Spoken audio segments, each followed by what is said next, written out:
got a time through for Harry there. He completed that stage in 4 minutes 59 seconds, 0.9. So how does that compare? Well, to from memory this morning at over 5 minutes, so he is fast. As you'd expect, the road sweeping, and you've done it before and just come out of that sort of remote service that we did. Look good through there. This is going to be a defining rally. Typical, it's penultimate round. They're both fighting for the championship, but I feel like, you and I through the season have talked about Lewis's maturity. Now that he's won the championship, his pace has been really strong, and he's come out of here really well. This is a confidence rally, and you can sort of see that. And even in this section here, we only got one little taste of it, but I felt like his braking was probably a bit more precise in regards to one go at it. Looks like we've got a bollard down there, but his line out of there was quite good as well. So he seems to be in really good form today. It would be very easy for Lewis to approach these rallies, not resting on his laurels, but taking it conservatively, because he's got that championship lead advantage. As we just see, he is 1.6 seconds slower through this stage than Harry. But it would be very easy in his position to be taking everything conservatively, hanging on to that lead. He's got a 15-point lead, but we've seen him taking some stage wins and really coming in and showing that he's got the speed to genuinely be battling Harry. I think he has to. I think Gippsland showed when Harry won that rally outright and then won the power stage that, the points gap does get decreased quite a bit. So I think he knows this is one. He was really quick here last year, so that would help his confidence. That mixture of being on tarmac last night, he obviously likes these shire roads, and when we go to something like the rally sprint stage tonight and things, so he seems to adapt to those changes quite well. So he'll bring a lot of confidence. This is where his championship and his speed came from last year. He was really dominant in this rally. So you're right, but I think that time of conserving, he knows this is the time to push potentially, and how they come out of this one, last round in Canberra, both their home event, which is really tricky. That's a really hard round to get right. So looks like Eddie Maguire coming through. It's going to be close in outright terms now, with Harry taking another stage win as well. We'll look at that in a second as well.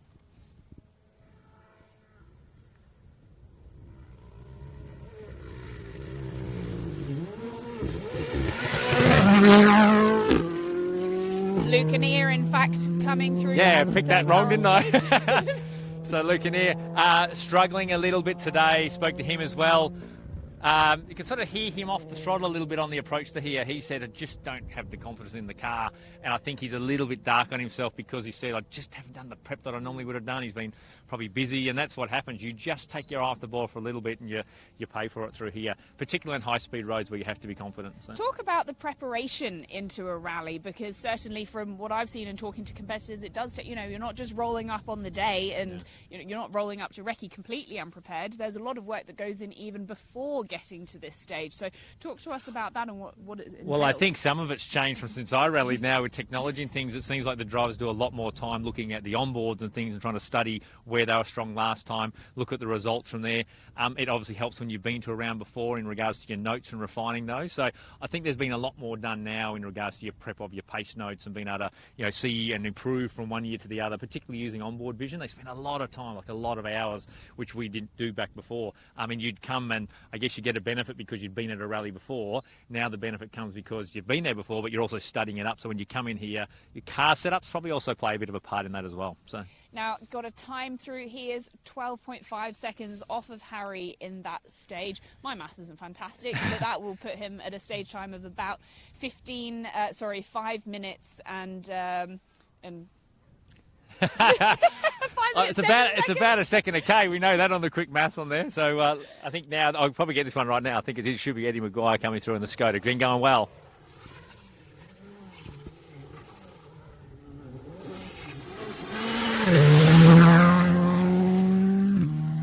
Note to self, don't try and do maths on live camera, but Eddie looks to be attacking. He's put in some very competitive stage times this morning, and he's really giving the Neil Bates boys a run for their money. Yeah, he's a little bit of a cat amongst the pigeons. I mean, obviously with Nathan Quinn unfortunately not being here, he's next in the title race in regards to points on the push at the moment, and he was basically in between Lewis and Harry coming to this stage. But you can just see the language of the cars coming into that fast section. You can see he's really attacking. He was hard on the brakes, the nose dived on the car, got it turned in, compared to someone like Luke, who's clearly struggling for a little bit of confidence. He said how much he's enjoyed enjoying these roads, and you can really tell that. He's been coming to grips with the car over the last few rallies, because of course he spent the first few rallies of this season chopping and changing three different cars in 3 rallies, but now he's really finding his feet with this car, and it's really great to see him putting in those consistent stage times and taking it to the likes of Harry and Lewis. I feel like it's probably, I know Eddie from his tarmac, he's from Tasmania, he's won Targa Tasmania before.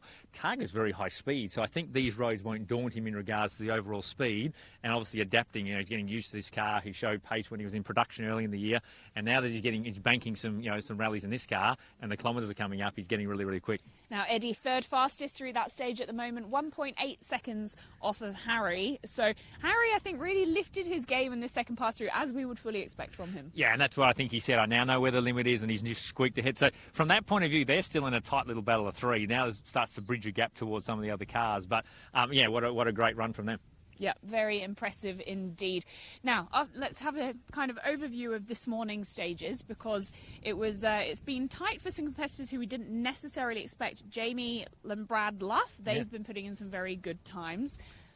Yeah, they have been. Yeah, they've been, and once again, getting used to their car. New for them, coming out of production before. We'll see the next car coming through, which is, of course, going to be Alex Rouleau in the Hyundai.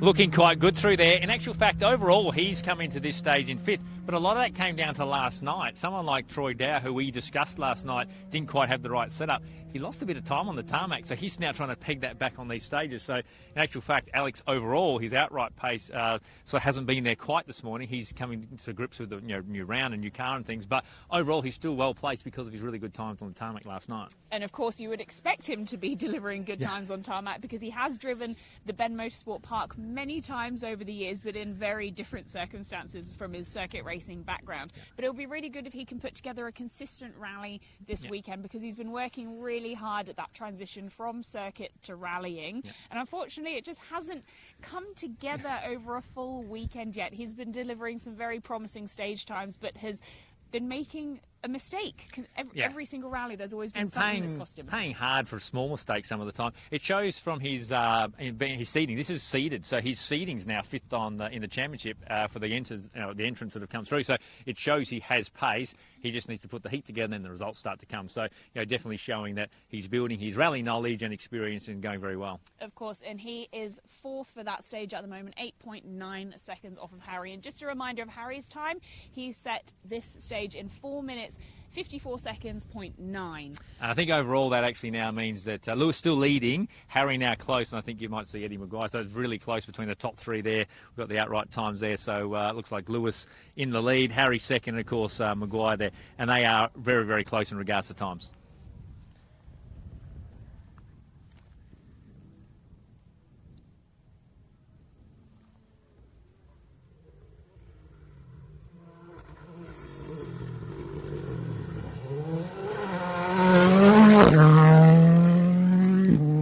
So to recap that, half a second between the Bates brothers at the moment, Lewis on top, so that's not, and then only about 2 seconds odd to Eddie. So that top 3 in an enthralling fight.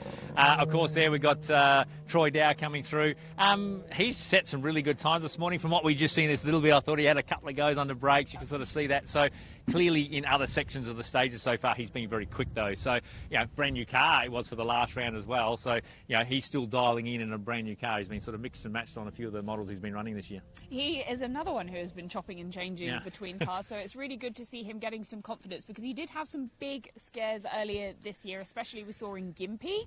He had some nasty failures at very high speed parts on stages out in those forests. So it's really good if he can get some confidence up and really build a good relationship with this car, and hopefully we can see him starting to challenge with some of those faster stage times, because we did see him do so well last year in equipment that we didn't expect to see doing that well, and then he was getting podiums in the ARC last year. And it's now so close as well, Jess. Like I said, he was probably in our mind, one of the standouts from last year, coming into this year with, probably a little bit more expectation on him. Chopped and changed cars. I think he has bounced back. I was a bit worried about his confidence after Queensland. I think he banked Gippsland to go, right, I've got that new car, and he's come back strong, like I said, and it looks like he might be 5th quickest through there. 5th fastest time indeed at the moment, 9.2 seconds off of Harry's time. So just about chipping away this weekend. Yeah, and when you think about it, this is about 10 kilometres stage, so it's a second per K, which is not, that's the way we sort of speak, I guess, like looking at lap time. So, when Harry and Lewis and Eddie are really trying quick at the front,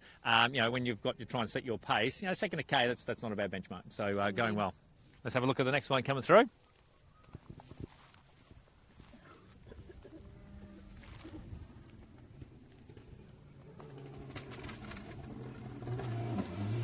I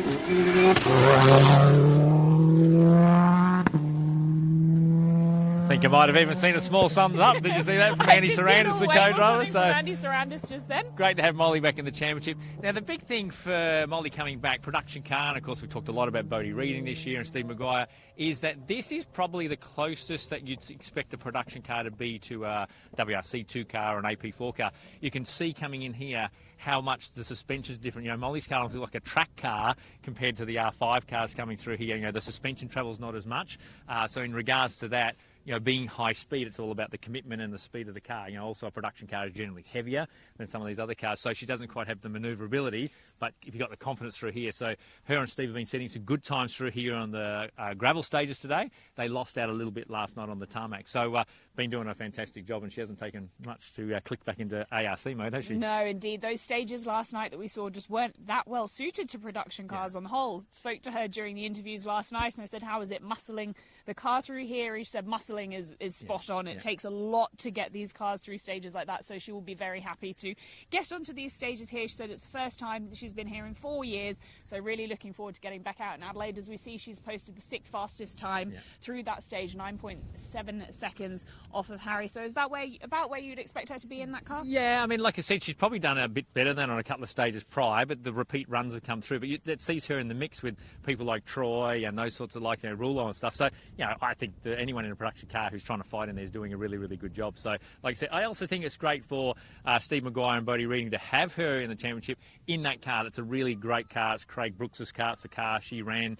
under Subaru Do Motorsport back in sort of one of her final years. So it gives them a great benchmark, because that gives us an idea on where the likes of Steve Maguire is and Bodie, who I don't expect to be as fast through here, but ultimately gives us a bit of a guide. So what could this mean for the production cup, the White Wolf Constructions production cup, because it's been so tight this year between Bodie Reading and Steve Maguire, and then having a wild card coming in could affect that? It could do. From that point of view, though, of course, remember that only the best 4 rounds count, so she won't spoil the party too much on that.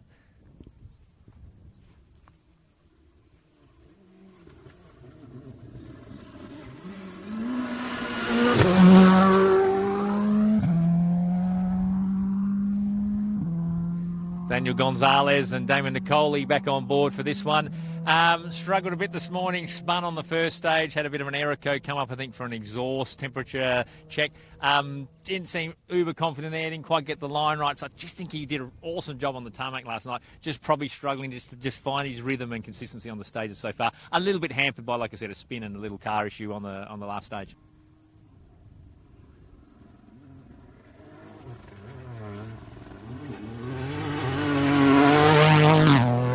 That looked very tidy through there for Jamie and Brad Luff. As we mentioned earlier, they've been setting some very competitive stage times today. That looked good through there. Like you saw, positive break. He got the line beautiful through there. Didn't dance the car too much, and then had a really good run on that right-hander. Probably the best apex run, apart from maybe seeing Lewis go through there. Well, that's it from us from SS6 at the PowerPlay Adelaide Hills Rally. And make sure that you keep following the ARC social channels, because, my goodness, it is tight at the top. Harry Bates is a mere half a second off brother Lewis Bates in the overall standings. So make sure you're keeping an eye on the Subaru Rally Results Hub, because also Eddie Maguire is not far off them, only 2.8 seconds off of Lewis. So those top 3 places are getting very spicy. So make sure you keep watching.